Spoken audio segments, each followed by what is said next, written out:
पहले public limited ही बता दें। पब्लिक लिमिटेड की डेफिनेशन में उन्होंने कहा कि जी जो प्राइवेट नहीं है वो पब्लिक, ठीक है। तो अल्टीमेटली दो में से बस एक ही डेफिनेशन इंपॉर्टेंट है कि प्राइवेट कंपनी कौन सी, क्योंकि पब्लिक लिमिटेड की जो डेफिनेशन है वो नेगेटिव डेफिनेशन है, जो प्राइवेट नहीं है वो पब्लिक। अब मेरे को सिर्फ ये रिकॉग्नाइज करना है कि प्राइवेट कंपनी कौन सी होती है, मेरे को ये पता लग जाए प्राइवेट लिमिटेड कंपनी कौन सी है, तो फिर पब्लिक भी मेरे को पहचान में आ जाए। As per the section 2 clause 68, हाथ से लिखना पड़ेगा जी आपको, सेक्शन 2 क्लॉज 68, ऑल टाइम आपके टेक्स्ट पे होना चाहिए जी। प्राइवेट लिमिटेड कंपनी की जो डेफिनेशन है that is in the section 2 clause 68 of the companies act 2013 के अंदर डिफाइन किया गया। प्राइवेट लिमिटेड कंपनी मींस जिसकी minimum paid up share capital कितनी हो एज मे बी प्रिस्क्राइब्ड, उसके पास कम से कम इतने रुपए तो होने ही चाहिए जितने हमने रूल्स में लिखा। रूल्स में लिखा है जी 1 लाख, रूल्स में लिखा है 1 लाख। मतलब अगर आप एक प्राइवेट लिमिटेड कंपनी खोलना चाहते हैं तो कम से कम 1 लाख रुपए की शेयर कैपिटल तो आपके पास होनी ही चाहिए, ठीक है। सो रूल्स एज में बी प्रिस्क्राइब का मैंने आपको पहले भी मतलब बताया था, रेफर द रूल्स, रूल्स में जाके पढ़ो। हम अभी क्या पढ़ रहे हैं, एक्ट, एक्ट के नीचे आता है रूल्स, रूल्स के नीचे रेगुलेशंस और फिर सर्कुलर्स या फिर नोटिफिकेशन। तो रूल्स में लिखा है कि जी कम से कम 1 लाख रुपया की मिनिमम पेड अप कैपिटल तो आपके पास होनी ही चाहिए, विच हैज बीन ओमिटेड, ठीक है, हैज बीन ओमिटेड। आज की डेट में ऐसी कोई कंडीशन नहीं, पहले 40-50 साल तक ये कंडीशन लिखी हुई है, but now it has been minimum paid up share capital 1 lakh रुपए की होनी ही चाहिए। अब ऐसी कोई कंडीशन प्राइवेट लिमिटेड कंपनी में नहीं। आपने कहा कि सर मैं 100 रुपए की कैपिटल से भी प्राइवेट लिमिटेड कंपनी खोल सकता हूं, द आंसर इज यस, ठीक है, आप खोल सकते हैं। अब 1 लाख रुपया कम से कम कंट्रीब्यूट करना ही पड़ेगा प्राइवेट लिमिटेड कंपनी को खोलने के लिए, ऐसी कोई भी शर्त नहीं, दैट हैज बीन ओमिटेड। इन्होंने एक्ट में अभी तक चेंज नहीं किया। इन्होंने क्या कहा, एक्ट में बोलता है कि जी minimum paid up share capital उतनी होनी चाहिए जितनी रूल्स में लिखी है, रूल्स में जीरो है, मे बी कल वहां पे दोबारा से 5 लाख या 2 लाख या 1 लाख, ठीक है। तो अभी ये वर्डिंग सेम चल रही है। तो सेकंड कंडीशन की तरफ आते हैं, प्लस जिसके आर्टिकल्स मतलब AOA, articles of association, memorandum of association, और सेकंड है जी articles of association. Articles of association को अगर मैं अभी थोड़ा समझाना चाहूं, आगे फुल ऑन एक चैप्टर आएगा जी MOA और AOA, तो बहुत डिटेल में हम AOA को पढ़ेंगे, but for the time being अगर मैं आपको बताऊं कि AOA क्या होता है, it is the rule book, how the company operates. Company में कोई डायरेक्टर अपॉइंट करना है तो वो कैसे अपॉइंट होगा, कितने % शेयर चाहिए होंगे, कंपनी की मीटिंग्स कितनी होंगी, कंपनी कैसे काम करती है, कंपनी कोई भी फैसला कैसे लेगी, सारी चीजें कहां पे लिखी होती है, AOA के अंदर। एंड MOA और AOA, these are the 2 documents of any company which are the public documents, ठीक है। ये कोई कॉन्फिडेंशियल इंफॉर्मेशन नहीं है कि आप किसी का AOA नहीं देख सकते, इट इज रेडिली अवेलेबल।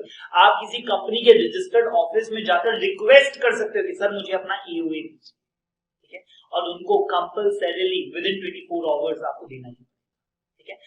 जरूरी नहीं है ऑन द स्पॉट देना पड़े, मे बी, ठीक है, तो आप कह सकते हैं कि हम कल प्रिंट करवा के आपको देंगे, बट 24 आवर्स के अंदर उनको मेक अवेलेबल करवाना है, ठीक है। MOA प्लस कोई भी कंपनी, प्राइवेट पब्लिक OPC, कोई भी कंपनी AOA और MOA उसको देना ही, ऑनलाइन भी पड़े रहते हैं, आप ऑनलाइन भी निकाल सकते हैं। सेकंड, फिजिकल कॉपी चाहिए तो आप उसके रजिस्टर्ड ऑफिस में भी जाकर मांग सकते हैं। तो वो कहते हैं कि उनकी रूल बुक में, मतलब उनके आर्टिकल्स में ये 3 पॉइंट्स होने जरूरी है, 1, 2 और 3, ये 3 पॉइंट्स होने बहुत जरूरी। एक एक करके अब तीनों को मैं डिस्कस करूंगा। मैं फिर से बोल रहा हूं, अगर तीनों में से 2 पॉइंट है और एक नहीं है, हमने कहा सर ये प्राइवेट लिमिटेड कंपनी नहीं हो सकती, क्योंकि डेफिनेशन में लिखा है सिर्फ वो कंपनी प्राइवेट लिमिटेड कंपनी है जिसके आर्टिकल्स में ये 3 पॉइंट्स लिखे हुए हैं। अगर आपके आर्टिकल में ये 3 पॉइंट नहीं है, आप एक प्राइवेट लिमिटेड कंपनी नहीं है, आप एक public limited company. Very good, number 1। restricts the right to transfer its shares. Restrict the rights to transfer its shares. ये जो restriction है, it is not upon the company, it is basically upon the shareholders. It is upon the shareholders of the company. मैंने ये आपको पहले भी बताया हुआ है, जब मैं कंपनी की कैरेक्टरिस्टिक्स पढ़ा रहा था तो वहां पर आया था कि जो शेयर्स हैं वो फ्रीली ट्रांसफरेबल, ठीक है। तब मैंने ये बात आपको पहले ही बता दी थी कि प्राइवेट लिमिटेड कंपनी में जो शेयर्स होते हैं वो फ्रीली ट्रांसफरेबल नहीं होते, उनपे रिस्ट्रिक्शन। क्या रिस्ट्रिक्शन होती है कि आपको एग्जिस्टिंग शेयर होल्डर्स को, ठीक है, लेट अस से एक कंपनी में एग्जाम्पलीफाई कर देता हूं, मेरी प्राइवेट लिमिटेड कंपनी है टीसीए प्राइवेट लिमिटेड, जिसके अंदर 10 शेयर होल्डर्स, ठीक है, सबके पास 10-10 हजार शेयर, कितने हो गए टोटल? 1 लाख शेयर। एक शेयर होल्डर मिस्टर ए कहते हैं कि जी मुझे इस कंपनी में कंटिन्यू नहीं करना, ठीक है, मुझे पैसों की जरूरत है, I want to sell off my shares, I want to transfer my shares, I do not want to continue as a share holder in the ECA private. कोई प्रॉब्लम नहीं है, बस इतनी सी रिस्ट्रिक्शन है, आपको पहले अपने शेयर्स बाकी 9 शेयर होल्डर्स को ऑफर करने, बाकी 9 शेयर होल्डर्स को ऑफर करने होंगे। अगर वो 9 में से कोई भी आपके शेयर नहीं लेगा, then you can sell it to anyone outside. बस रिस्ट्रिक्शन इतनी सी है कि आपको existing share holders of that private limited company को पहले ऑफर करना पड़ेगा, उसके बाद ही आप बाहर उसको बेच सकते। अभी ठीक है, इस राइट को ROFS, that is right of first refusal भी, कि बाकी शेयर होल्डर्स पहले मना करेंगे तो ही आप बाहर बेच सकते हो, नहीं तो नहीं। इसकी फुल फॉर्म लिख देता हूं, that is right of first refusal. और ये सिर्फ और सिर्फ प्राइवेट लिमिटेड कंपनी में, पब्लिक लिमिटेड कंपनी में ऐसा नहीं। अगर यही हमारी टीसीए लिमिटेड होती, प्राइवेट लिमिटेड नहीं, टीसीए लिमिटेड होती, फिर मिस्टर ए जिसको चाहे जैसे चाहे जब चाहे बेच सकते हैं, किसी को पूछने की, किसी को बताने की जरूरत नहीं। बट प्राइवेट लिमिटेड कंपनी के पहली रिस्ट्रिक्शन क्या आई कि शेयर होल्डर्स को हमने क्या कहा कि आपको पहले एग्जिस्टिंग शेयर होल्डर्स को ऑफर करना पड़ेगा, only then you can sell it outside, पहले एग्जिस्टिंग। ठीक है, आपकी नॉलेज के लिए एक बता दूं, पहले इंडिया में एक कंपनी थी जी, हच एसआर लिमिटेड, ठीक है, जो वोडाफोन था जी वो पहले हच एसआर प्राइवेट लिमिटेड, ठीक है, सुने हच की एड देखी होगी पहले, ठीक है, उसमें वो पग करके वो डॉग आता था, उसके साथ वो एड बनाते थे, wherever you go we follow, ठीक है, और very popular in its time. इसके अंदर आपको वैसे बता दूं सिर्फ आपकी नॉलेज के लिए, हचिसन फ्रॉम हांगकांग एक कंपनी थी जो उधर की बहुत ही फेमस टेलीकॉम कंपनी है, आज भी एग्जिस्ट करती है। हांगकांग की जो प्राइम मोस्ट कंपनी है दैट इज द हचिसन, और इनका टाई अप हुआ जी इंडिया के अंदर विद द एसआर ग्रुप के, आपने शायद पेट्रोल पंप्स भी देखे होंगे रेड कलर के, और इनके बहुत सारे और, ठीक है, और वेरी वेल्दी पीपल, और फ्रॉम इंडिया। इनके पास इस प्राइवेट लिमिटेड कंपनी में 66% और इनके पास 34%, ठीक है, और इन्होंने इंडिया के अंदर टेलीकॉम कंपनी के लिए अप्लाई किया, 2G 3G के लाइसेंस अप्लाई किए, दे वर ग्रांटेड द लाइसेंस, और इन्होंने प्रॉपर अपना नेटवर्क। उस वक्त एयरटेल बहुत ज्यादा ग्रो कर रहा था, जियो तो तब पिक्चर में था भी, और फिर इन्होंने कहा कि जी हमारा जो एग्रीमेंट है उसके हिसाब से हम और रुपया डालते हैं, जिससे इंडिया के अंदर हच और ज्यादा प्रमोट कर सके, हमारी क्लाइंटेज और बढ़े और प्रॉफिट और ज्यादा बढ़े, ठीक है, हमारा मार्केट शेयर बढ़ाने के लिए हमें और रुपया डालना पड़ेगा। जिसके अंदर एसआर ग्रुप ने मना कर दिया। उन्होंने कहा कि जी we are running short of fund, हमारे ऊपर तो डेट पहले से ही बहुत ज्यादा है और हमारा सिर्फ एक बिजनेस नहीं है, हमारे बहुत सारे और बिजनेसेस भी चलते हैं, हम और पैसा डालने में इंटरेस्टेड नहीं। इन दैट केस ये हचिनसन ने अखबार में दे दिया कि जी मैं 66% अपना in the Hutch SR private limited में बेचना चाहता हूं, जिसके ऊपर वोडाफोन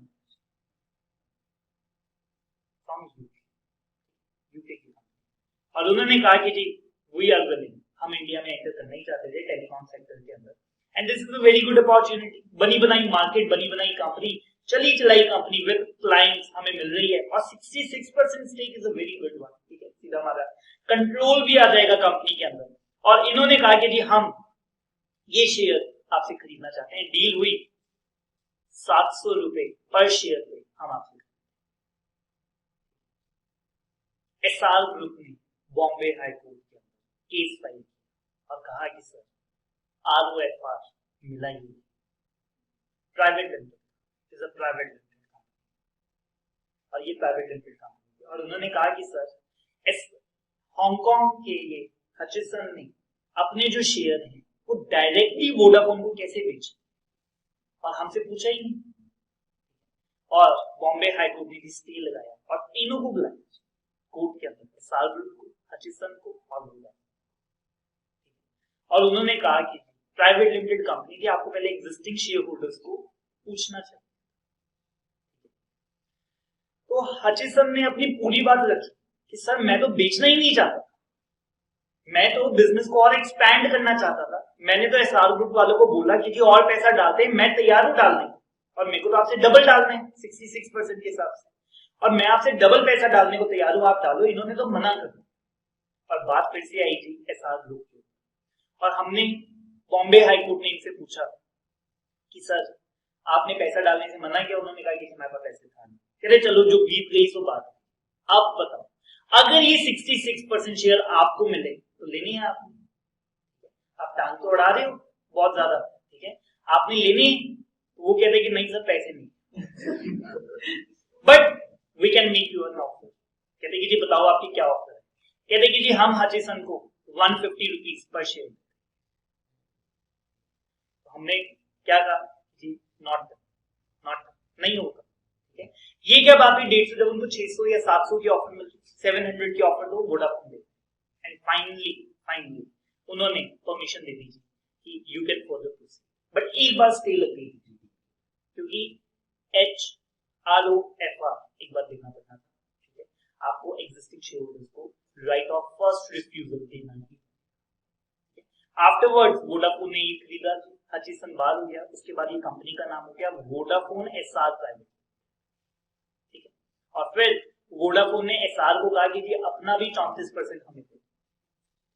इन्होंने 1-1.5 साल मना किया, फिर शेयर जब नीचे आने लग गया उन्होंने कहा कि जी बाद में इतने रुपए भी नहीं मिलते, एसआर ग्रुप ने पैसे दिए और 100% शेयर वोडाफोन, उसके बाद वोडाफोन आईपीओ, ठीक है, और प्राइवेट सेक्टर के पब्लिक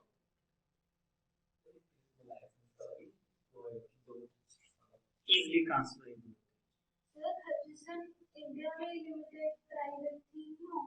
हांगकांग की रजिस्टर्ड कंपनी,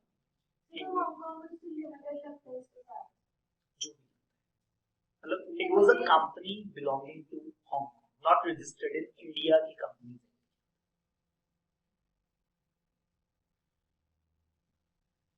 चलिए point number 1 we are done with, restrict the right to transfer its shares। ठीक है, एक बार लॉ पढ़ना सिखाऊंगा जी आपको।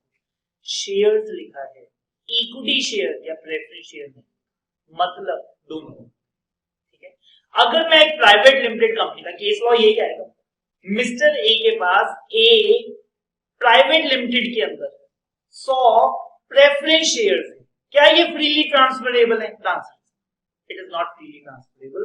आपको पहले एग्जिस्टिंग शेयर होल्डर्स को पूछना पड़ेगा, वो ले तो ठीक है, उसके बाद आपको बाहर जाना, ठीक है। चले आगे, आपकी नॉलेज के लिए बता दो, because you are going to be the future company secretaries of the country, आपको पता होना चाहिए। प्रोविजन तो ये कहती है कि जी पूछना पड़ेगा, और आगे जाकर ये पॉइंट भी आता है कि ये कंपनी में 200 से ज्यादा शेयर होल्डर मेंबर नहीं हो सकते। मतलब एक प्राइवेट लिमिटेड कंपनी में मैक्सिमम कितने मेंबर्स हो सकते हैं? 200। ठीक है, और लेट अस से मेरी प्राइवेट लिमिटेड में 200 ही है और आज मैं अपने शेयर बेचना चाहता हूं। I just want to tell you the procedure. अब मैं क्या करूं? अब मैं कंपनी को ये बोलूं कि सर 199 शेयर होल्डर्स का नाम पता, एड्रेस तो मैं सबको तो जानता है, फिर एक एक घर जाके पूछ के हूं सर मेरे शेयर है आपने ले लें, और लेटर से मैं एक से पूछ के भी आया, उसने मना कर दिया, मैं अगले दिन किसी और को बेचने लगा, उसने मेरे पे केस कर दिया। कैसा? मेरे से तो पूछा है, क्या एविडेंस है उसकी? मैं वीडियो बनाऊं कि सर मैंने इसे पूछा था। What is the procedure? Law मैंने आपको बता दिया कि जी पूछना पड़ेगा, बट पूछते कैसे हैं?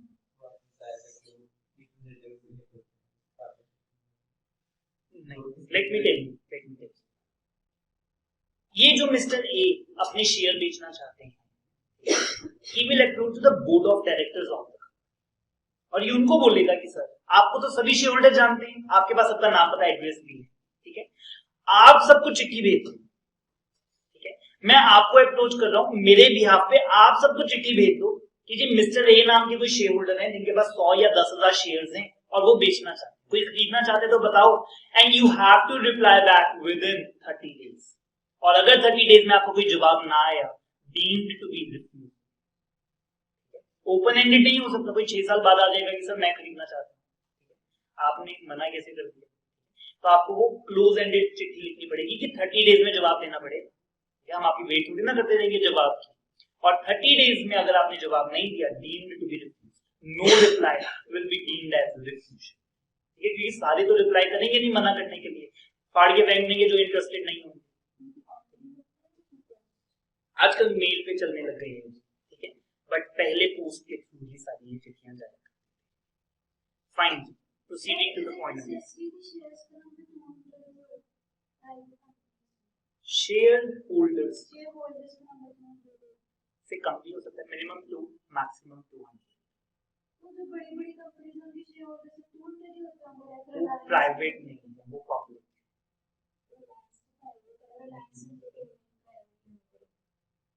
उसमें फिर 200 जो आप नाम ले रहे हो, बट मैं बात कर रहा हूँ Reliance industries limited, that is a public जिसमें 7 के 8 lakh share. So in that case it is public. But अगर कोई भी कंपनी के नाम में प्राइवेट लिखा हुआ है, फॉर श्योर उसके जो नंबर ऑफ मेंबर्स है वो 200 से कम। चले आगे, अब मैं पॉइंट नंबर 2 की तरफ जा रहा हूं। Accept in case of OPC, क्योंकि ओपीसी की तो जो लिमिट है वो कितनी है? 1। ओपीसी में मिनिमम और मैक्सिमम एक ही शेयर होल्डर हो, एक से कम कैसे होगा, आधा कैसे होगा, है ना, और एक से ज्यादा तो नहीं। तो वो कहता है ओपीसी को छोड़ दो, क्योंकि प्राइवेट लिमिटेड कंपनी में ओपीसी भी आती है, कहता है ओपीसी को छोड़ दो, बाकी सबके लिए बता रहा हूं। Limit the number of its members 200। हमने कहा सर मेंबर्स मतलब, वो कहता है शेयर होल्डर्स। शेयर होल्डर्स मतलब इक्विटी के प्रेफरेंस, दोनों मिलाकर मेरी कंपनी में 150 इक्विटी शेयर होल्डर्स हैं और 150 प्रेफरेंस शेयर होल्डर्स हैं। फॉरगो कर दीजिए आप, यू कैन नॉट डू, क्योंकि दोनों मिलाकर 300 हो गए, ये नहीं हो सकता। आपके 100 इक्विटी शेयर होल्डर हैं और 100 प्रेफरेंस शेयर होल्डर हैं, दैट इज अलग, उसमें कोई प्रॉब्लम, बट 200 से एक्सीड नहीं होनी। लिमिट कहां तक है? 200 तक है। पेपर में अगर एग्जैक्ट 200 है, कोई प्रॉब्लम नहीं है, लिमिट इज अप टू 200 से बियॉन्ड नहीं जाना। फिर आइए प्रोवाइजर ने कहा कि जी अगर हमारे रजिस्टर में कोई ज्वाइंट ऑनर्स, मैंने किसी कंपनी के शेयर खरीदे with joint name with my wife, और मैं मदर और फादर, इन दैट केस वो कहते हैं कि जी ये 2 मेंबर नहीं गिनेंगे, इनको एक ही गिनेंगे क्योंकि ज्वाइंट ऑनर्स। लेकिन मैं बोल सकता हूं कि I am the member of Same, my father can also say that I am the member of Lafla company, क्योंकि मेरे पास उसके शेयर्स। ठीक है, ज्वाइंट खाते में तो हमने कहा कि काउंटिंग पर्पस से 2 शेयर होल्डर नहीं गिनेंगे, एक ही गिनेंगे, जबकि दोनों शेयर होल्डर हैं, दोनों ये बात कह सकते हैं आई होल्ड द शेयर्स, ठीक है, बट इनको इस 200 की काउंटिंग में एक ही गिनना, और ज्वाइंट ऑनर्स 5 भी हो सकते हैं, 10 भी हो सकते हैं, कोई प्रॉब्लम नहीं है कि 2 ही, एक से ज्यादा अगर होंगे ज्वाइंट नेम के ऊपर, it can be the case. Read provided where 2 or more person hold 1 or more shares in the company jointly, they shall for the purpose of this definition be treated as a single unit, ठीक है, इस definition के लिए उनको counting के वक्त एक गिनना चाहिए। यहां तक कोई प्रॉब्लम चले। फिर है जी प्रोवाइडेड फर्दर, इसको बोलते हैं second provision, this is the first provision. First provision हमेशा ऐसी शुरू होती है लॉ के अंदर, प्रोवाइडेड, और जब आता है further provided that is the second provision. अब थर्ड शुरू होनी होगी, वैसे इसमें है नहीं, बट अगर थर्ड शुरू होनी होगी तो यही आता है प्रोवाइडेड फर्दर, और फोर्थ फिफ्थ सभी ऐसी शुरू होती है provided further. So this is the second provision, very very very important. Provided further that the following person shall not be included, वो कहता है कि फॉलोइंग को तो आपने 200 में गिनना ही नहीं, फॉलोइंग पर्सन को आपने 200 जब काउंट कर रहे होंगे तो गिनना ही नहीं। प्रोवाइडो फर्स्ट ने क्या कहा था, ज्वाइंट ऑनर हैं तो 5 को एक ही गिनना, 2 को एक ही गिनना, 10 भी हैं तो उनको एक ही गिनना। लेकिन अब सेकंड प्रोवाइजर ने क्या कहा कि नीचे जो लिस्ट में ए और बी में लोग आने वाले हैं इनको 200 की काउंटिंग करते वक्त गिनना ही नहीं, इनको गिनना ही नहीं। नंबर 1 कहते हैं who are in the employment, the members who are in the employment of, जो मेरी कंपनी का मेंबर भी है और मेरी कंपनी का एम्प्लॉय भी, तो कहते हैं कि उसको आप नहीं, उसको मेंबर्स के अंदर नहीं। मैंने पूछा क्या सर वो मेरा मेंबर नहीं है, कहते मेंबर है। मैं कहा सर एजीएम का नोटिस आएगा जिसमें सभी शेयर होल्डर्स को इनवाइट करते हैं, तो क्या वो एम्प्लॉय नहीं आएगा, तो कहता वो भी आएगा, उसको भी नोटिस आएगा, उसको भी इन्विटेशन जाएगा। क्या वो वोट नहीं करेगा, वो कहता वो वोट भी करेगा, लेकिन for the purpose of section 2 clause 68 जो 200 की रिस्ट्रिक्शन है उसमें उसको काउंट नहीं करता। He is full fledged member, लेकिन यहां पर 268 में उसको काउंट नहीं करता, ठीक है। कौन, who are in the employment, और कंपनी ऐसा ना बहुत बार करती है। मैं एग्जाम्पलीफाई करता, मेरी कंपनी को इस बार प्रॉफिट हुआ जी पूरे साल के अंदर 10 करोड़, बैंक बैलेंस हमारा कितना है 11,000। आपने कहा सर प्रॉफिट कहां है, प्रॉफिट और लिक्विडिटी का कुछ लेना देना, maybe I am super profitable company but crisis in liquidity, ठीक है, मेरे पास कैश क्रंच चल रहा है, कैश नहीं, ठीक है, मैंने नई बिल्डिंग ले ली, नई मशीन ले ली, कुछ भी कहीं पे भी पैसा लगा दिया, मेरे पास लिक्विडिटी नहीं, ठीक है। Employees they are waiting for the bonus, उनको लगा कि हमने इतना मेहनत की, इतना प्रॉफिट कमा कर दिया, इस बारी तो पक्का हमें बड़ा अच्छा बोनस देने के लिए पैसे नहीं, बैंक बैलेंस चाहिए ना बोनस देने के लिए पैसे। मैंने कहा जी सबको 20-20 शेयर कंपनी के दिए जाए एज अ बोनस, और मेरी कंपनी में फैक्ट्री में कितने लोग काम करते हैं, 400 लोग, तो हमने कहा कि सर प्राइवेट लिमिटेड कंपनी 400 लोगों को शेयर होल्डर बना देगी, बना सकती है, because they are in the employment, they will not be counted for the purpose of 200, ठीक है, उनको 200 की काउंट में इंक्लूड नहीं। अब क्या वो सभी जन आएंगे मेरी एजीएम में वोट डालने का, अब सभी आ सकते हैं, आए ना आए, मेरे को तो सबको नोटिस भेजना पड़ेगा, सबको इनवाइट करना पड़ेगा, यहां तक कोई प्रॉब्लम। सेकंड कहते जो पहले आपके पास नौकरी करते थे तब मेंबर बने थे और आज वो नौकरी से चले गए। अब देखिए मैंने 5 साल पहले किसी को बोनस दिया, सभी को बोनस दिया था 20-20 शेयर का, अब 5 साल के बाद उसमें से कोई नौकरी छोड़ के चला गया, किसी ने रिजाइन कर दिया, कोई रिटायर हो गया, किसी को मैंने फायर कर दिया for any good reason, misconduct, less efficiency, whatever the case. But आज की डेट में वो मेरी कंपनी का एम्प्लॉय नहीं, तो हमने कहा कि सर जब ये मेंबर बना था तब ये एम्प्लॉय था, तो कहते हैं तब ये एम्प्लॉय, इन दैट इसको भी काउंट नहीं, वो आज भी आता है, वो आज भी शेयर होल्डर पे डिविडेंड जब देते हैं तो उसके घर पे डिविडेंड भी जाता है, कोई प्रॉब्लम नहीं, बट उसको काउंट नहीं, क्योंकि वो मेंबर कब बना था, जब वो employ. The person who having been formally मतलब जैसे बोलते हैं फॉर्मर कैप्टन ऑफ इंडिया, ठीक है, मतलब आज का प्रेजेंट कैप्टन नहीं है, farmer past, who have been formerly in the employment of the company were the members of the company while in that employment and have continued to be the member after the employment ceased. After the employment ceased. Any problem? चलिए हम इसमें कोई problem तो नहीं, बिल्कुल ठीक है। कोई भी डिपार्टमेंट संभाल रहा हो, चाहे वो कंपनी का डायरेक्टर ही क्यों, director is also the employer. Yes, जो सीएस है वो भी एम्प्लॉय है, तो उसको भी सॉफ्ट मिलते हैं, उसको भी अगर आपने शेयर अलॉट किए हैं तो कोई प्रॉब्लम नहीं है, दोस्तों में उसको काउंट नहीं हेड जो एम्प्लॉय नहीं, सभी एम्प्लॉय इंडिपेंडेंट डायरेक्टर्स होते हैं कुछ, दे आर नॉट देयर, जो पार्ट टाइम आते हैं हमारी कंपनी से मीटिंग्स अटेंड करने 2 महीने में एक बार, वो एम्प्लॉय नहीं।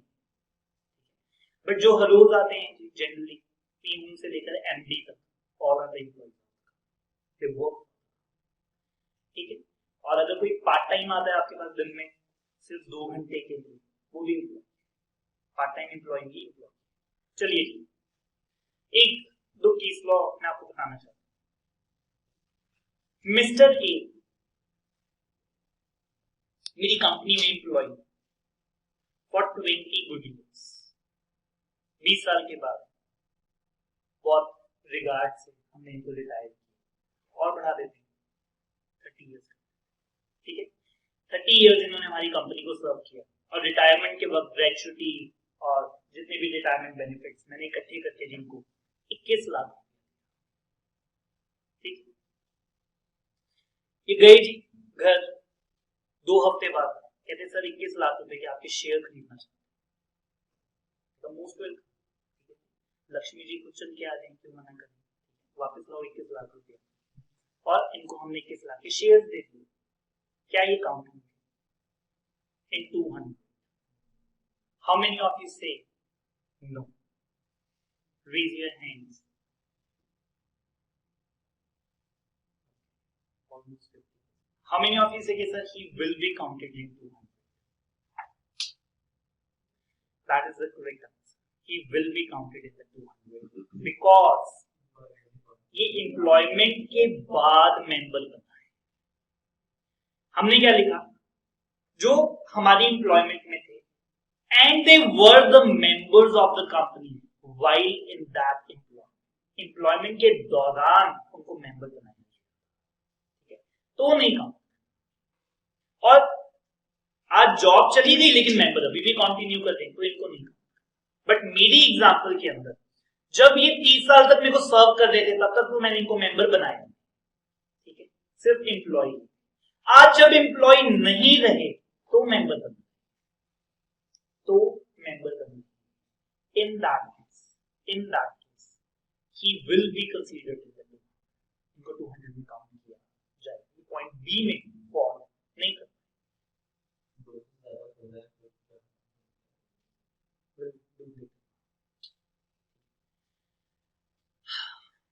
एक और,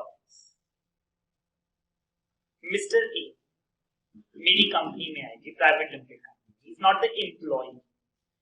इन्होंने कहा कि सर 21 लाख रुपए के शेयर खरीदना चाहते हैं, जरूर हमने लॉट किए जी इनको 21 लाख के शेयर। 5 साल के बाद कहते हैं कि सर जॉब मिलेगी आपकी कंपनी में, यस हमने इनको जॉब। आज की डेट में क्या ये 200 में इंक्लूड होंगे या नहीं? How many of you say no, he will not be included today?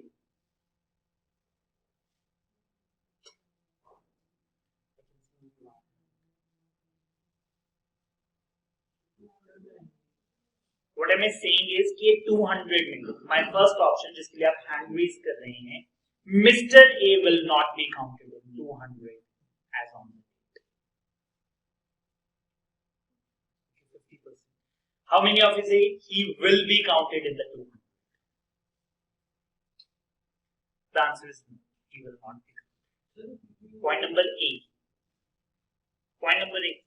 Who are in the, ये पहले 5 साल जरूर आएंगे जब तक ये मेरी नौकरी नहीं करते, बट आज मेरा जो क्वेश्चन था कि एज ऑफ टुडे इनको काउंट करें कि ना करें, आज नहीं काउंट, ठीक है.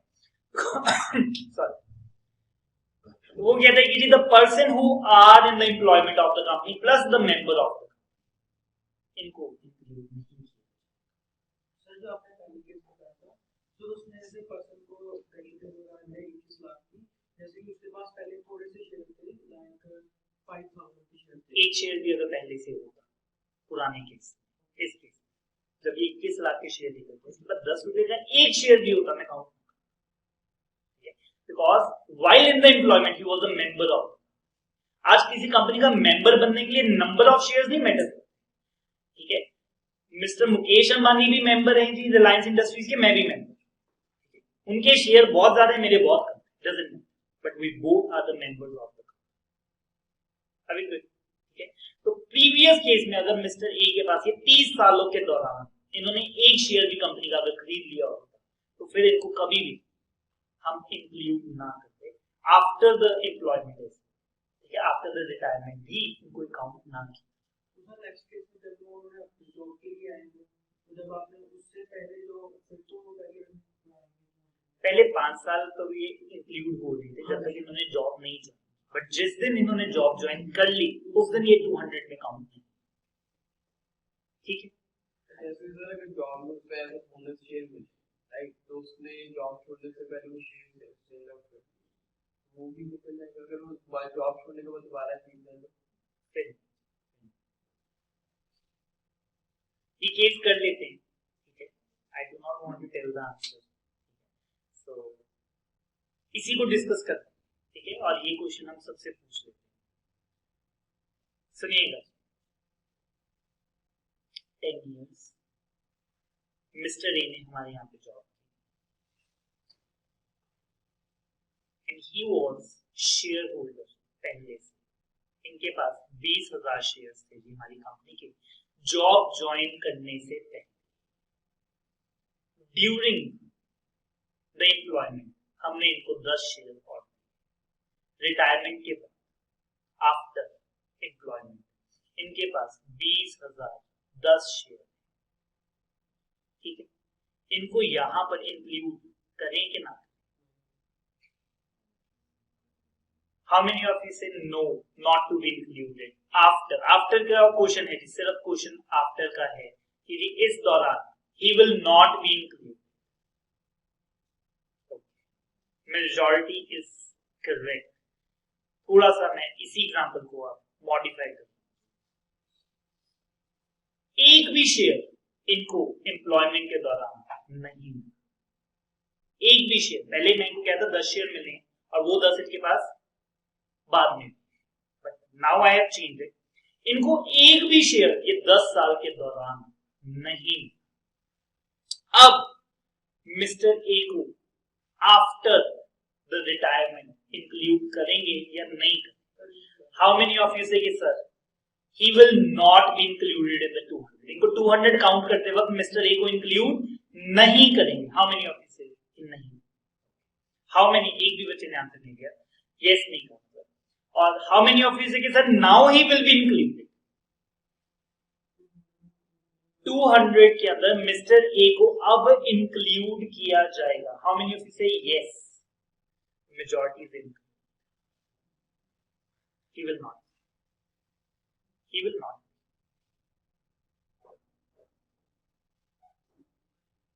पढ़ लेते. क्या ये पॉइंट बी की दोनों शर्तें पूरी करते हैं? कहते हैं सर फॉर्मर एम्प्लॉय, क्या आप कंपनी के पास्ट एम्प्लॉय हो? मिस्टर ए कहता है यस. और मैं कहा जब एम्प्लॉय थे तब क्या आप मेंबर थे? मैंने कहा sir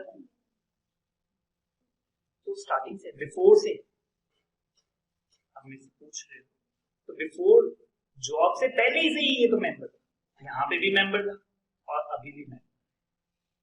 in that case he will not be included, क्योंकि ये पॉइंट नंबर बी की दोनों शर्तें पूरी करेगा. कहेगा सर मेरे को क्यों काउंट करते हो, मैं पॉइंट नंबर बी की दोनों शर्तें पूरी करता हूं, क्या मैं कंपनी का पास्ट एम्प्लॉय हूं, and who were the members of the company while in that employment and have continued to be the member after the employment ceased. जब आपकी employment खत्म हो गई उसके बाद भी आप member कौन? Fine.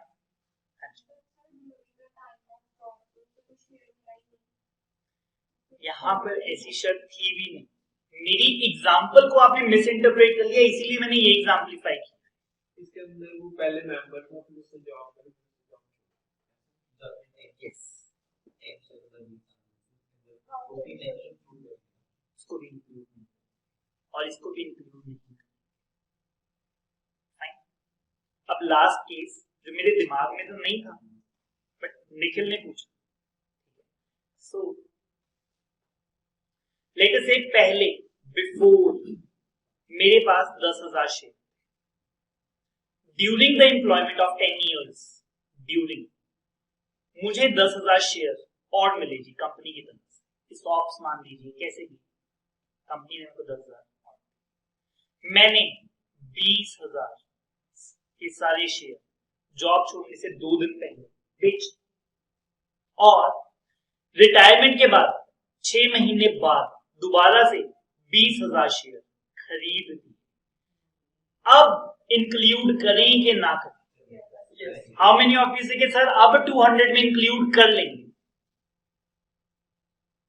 And how many of you say कि सर इंक्लूड नहीं करेंगे? The majority of the students are saying कि इंक्लूड कर लेंगे, and that is the answer. He did not continue. But employment के टाइम पे वो मेंबर नहीं था, जब उसने 20,000 शेयर बेची है। ये देखिए जी, ये थर्ड कंडीशन है, have continue to be the member, he did not continue to be the member. पहली 2 शर्तें पूरी है, एम्प्लॉय भी है और मेंबर भी है, but did not continue to be the member after the employment ceased. ठीक है, जबकि प्रीवियस केसेस के अंदर तीनों कंडीशन सेटिस्फाई। ठीक है, नंबर 1, क्या आप फॉर्मर एम्प्लॉय हैं? कहता है यस। पास्ट एम्प्लॉय, जब आप एम्प्लॉयमेंट में थे तब आप मेंबर भी थे? कहता है यस। कहता है एम्प्लॉयमेंट जाने के बाद भी मेंबरशिप कंटिन्यू की? कहता है यस, मेंबरशिप कंटिन्यू की। इन दैट केस हमने कहा था तीनों शर्तें पूरी है, नॉट टू बी। इनको मिस्टर ए को मेरी बस एक एडवाइस है कि सर 19,999 शेयर बेच लेते, एक रख लेते, आपको काउंट ना, आपने मेंबरशिप खत्म कर दी जब सारे शेयर बेच, एक शेयर रख लेते, मेंबरशिप कंटिन्यू रखते at the time of employment, हम आपको ऐड ना करते। फाइन। सो प्रोवाइजो दोनों अब दोबारा से पढ़ा देते। अगर ज्वाइंट ऑनरशिप है मल्टीपल लोगों के पास ऑफ 1 और मोर शेयर, कितने शेयर है वो तो बताओ ही मत, शेयर होल्डर एक से ज्यादा है, ज्वाइंट नेम के ऊपर शेयर्स बहुत बार लोग ले लेते हैं due to XYZ reason, in that case उनको एक ही काउंट किया। और दूसरा हमने क्या कहा कि दूसरों की काउंटिंग में फॉलोइंग लोगों को इंक्लूड करना ही है। Number 1, who are in the employment of the plus they are the members of. Number 2 में 3 पॉइंट्स आए, पास्ट एम्प्लॉय और एम्प्लॉयमेंट के दौरान ही वो मेंबर बने, खुद खरीदे कंपनी से मिले, डजंट। ठीक है, ये मैंने क्लैरिफाई किया है क्योंकि मैंने जो एग्जाम्पलीफाई किया था उसमें मैं कहता था कंपनी ने बोनस में सबको शेयर दे दिए, तो आपने मिस इंटरप्रेट कर लिया कि कंपनी ही हमेशा देगी तभी काउंट नहीं करना, जबकि ऐसा मेरी कुछ लॉ मेकर की इंटेंशन नहीं थी। लॉ मेकर ने कहा बस मेंबर तब बन जाओ जब आप एम्प्लॉय, अपने पैसों से लिया या फिर कंपनी ने दिया, इससे कोई लेना देना नहीं। तीसरा, एम्प्लॉयमेंट जाने के बाद भी you are continuing to be the member of. तो ये 3 शर्तें अगर आप पूरी कर देंगे तो आपको 200 में इंक्लूड नहीं। तो प्रैक्टिकली ऐसा हो सकता है कि मेरी कंपनी के शायद 800 शेयर होल्डर हो, but I continue to be the private limited company, क्योंकि उन 800 में से 700 तो मेरे एम्प्लॉइज हैं या फिर एक्स एम्प्लॉइज। ठीक है, तो फिर I am satisfying all the condition. अभी 2 मैंने आपको पढ़ाई है, 2 हमारी। ठीक है, और मेंबर वर्ड है जी, मैं दोबारा से बोल रहा हूं, जिसमें इक्विटी शेयर होल्डर और प्रेफरेंस शेयर होल्डर दोनों आएंगे। ठीक है, आप 150 दोनों को मत बना देना, दोनों को मेंबर कहा जाता है, तो मेंबर 200 से ज्यादा नहीं। prohibits any invitation to the public to subscribe for any securities of the company. आप पब्लिक को कभी भी इनवाइट नहीं कर सकते कि सर आइए और हमारी सिक्योरिटीज को सब्सक्राइब, हमारी सिक्योरिटीज को सब्सक्राइब करो। हमने कहा सर शेयर्स, कहते नहीं शेयर्स नहीं सिक्योरिटी। हमने कहा कुछ फर्क, कहते सर सिक्योरिटीज की डेफिनेशन में तो। हाँ जी दीक्षा,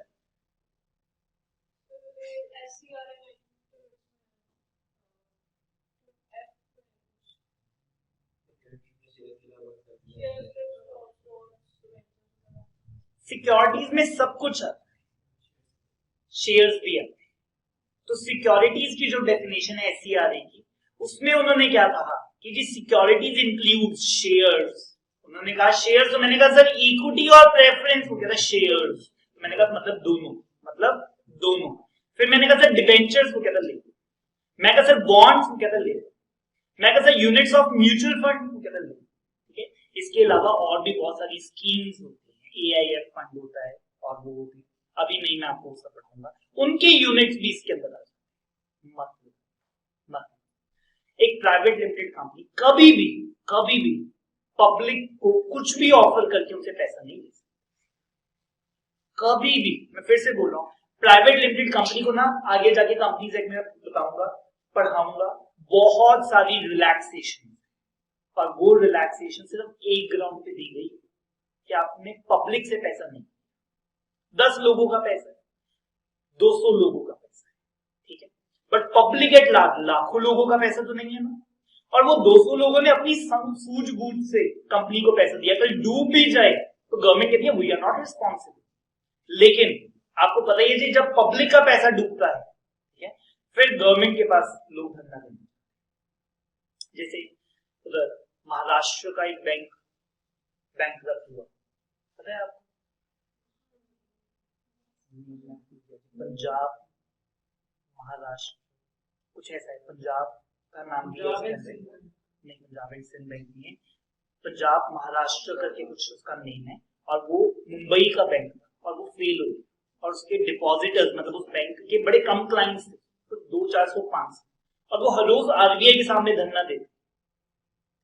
हमने कहा कि जी जाके बैंक के सामने दो, कहते हैं कि बैंक कैसे फेल हो गया आपकी उसके अंदर, हमारे पैसे हमें कैसे ना मिले, क्योंकि ये पब्लिक का पैसा, बैंक फेल नहीं हो सकते। बीच में येस बैंक की बड़ी न्यूज है, येस बैंक ने अकाउंट फ्रीज भी कर दिए कि आपके अकाउंट में कितना भी पैसा है, आप महीने का 50,000 से ज्यादा विड्रॉ नहीं कर सकते, ठीक है, चाहे मेरे बैंक अकाउंट में 5 करोड़ पड़ा है, कहता है कि 50,000 से ज्यादा कैश विड्रॉ नहीं हो, अकाउंट में ट्रांसफर नहीं हो, ठीक है, क्राइसिस, बड़ी न्यूज आई, बड़े मेरे क्लाइंट्स की मेरे को कॉल एंड आई वाज कि sir have good faith on the RBI, ठीक है, यस RBI ने उसको मर्ज कर दिया जी, SBI ने उसका शेयर ले लिए बहुत सारे, ठीक है, और अब there are so many things, और वो जो फ्रीज थी वो 1 महीने के लिए लगाई गई थी, वो 8वें दिन हटा दी, हमने कहा जितना विड्रॉ करने कर लो, ठीक है।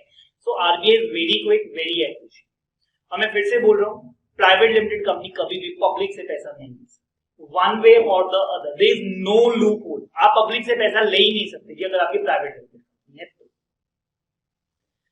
और कुछ भी ऑफर नहीं करना चाहिए, ना डेट, डिबेंचर्स, ना बॉन्ड्स, ना कोई units of the mutual fund, कुछ भी आप उनको ऑफर नहीं कर सकते। एक और मेरे से किसने पूछा कि सर मेरी कंपनी प्राइवेट लिमिटेड कंपनी है, क्या मेरे पास 500 डिबेंचर होल्डर हो सकते हैं?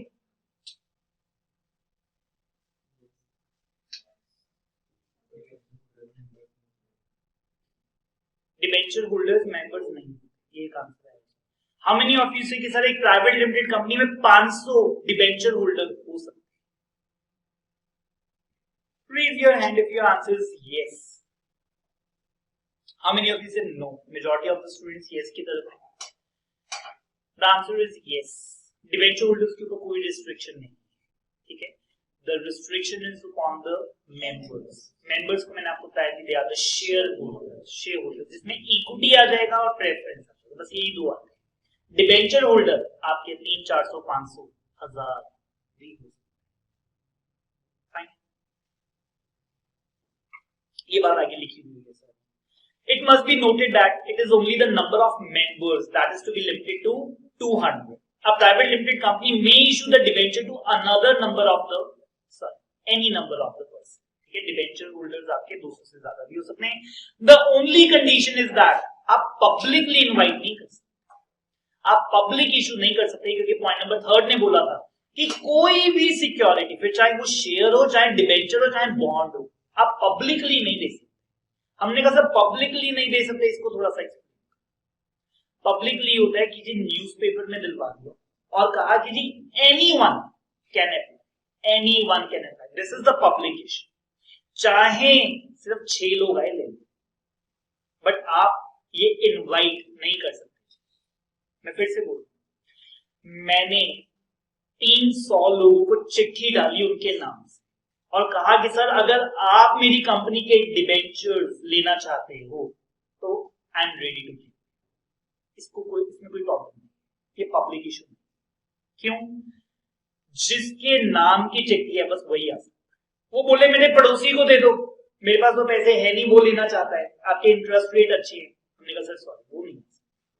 The letter is address to, मैं अगले दिन उसके पड़ोसी के नाम की अलग से चिट्ठी उसको इशू कर दूं, वो अलग.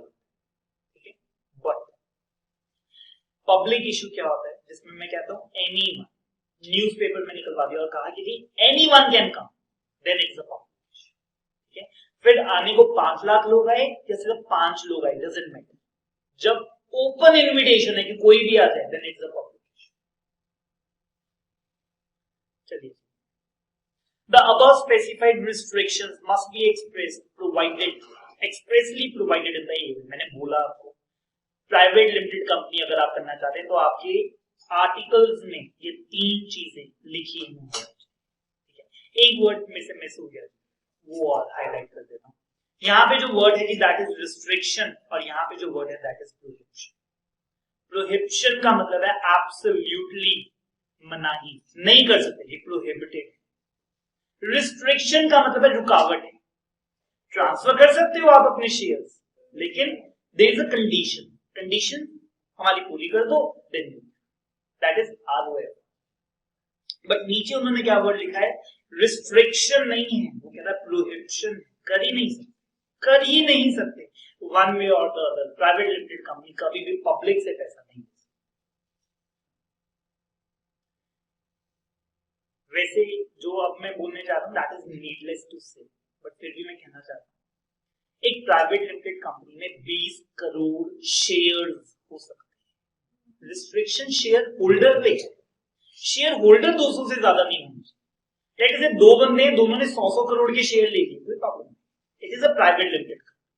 रिस्ट्रिक्शन कभी भी शेयर्स पे नहीं. मेरे को पता है ये आपके मन में क्लियर था, जस्ट फॉर द क्लैरिफिकेशन मैंने ये बोल दिया.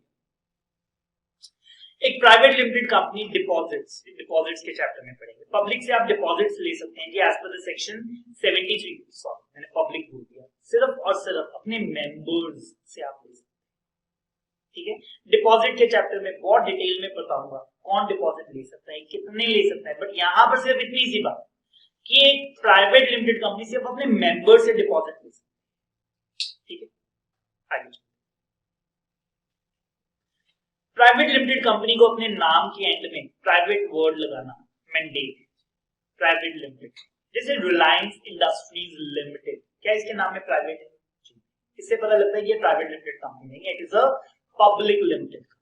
बट अगर कोई कंपनी प्राइवेट लिमिटेड है तो उसके नाम में प्राइवेट वर्ड जरूर आएगा.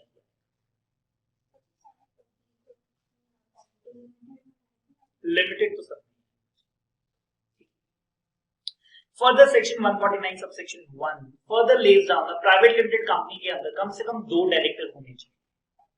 So इसका मतलब 2 मेंबर और 2 डायरेक्टर एक प्राइवेट लिमिटेड कंपनी में होने चाहिए. ये 2 मेंबर और 2 डायरेक्टर सेम जन भी हो सकते हैं, अलग अलग भी हो सकते हैं. ठीक है, A और B 2 शेयर होल्डर हैं, वो दोनों खुद ही डायरेक्टर बन के बैठे हैं जी BOD के अंदर, कोई प्रॉब्लम नहीं. उन्होंने कहा नहीं हम तो 70 साल के हो गए, हम तो रिटायर्ड हैं. ठीक है, C और D को अपॉइंट किया एज डायरेक्टर, तो भी कोई प्रॉब्लम. फिर से बोल रहा हूं, ये 2 डायरेक्टर और 2 मेंबर सेम जन भी हो सकते हैं, अलग अलग भी हो सकते हैं, डिपेंड अपॉन द केस.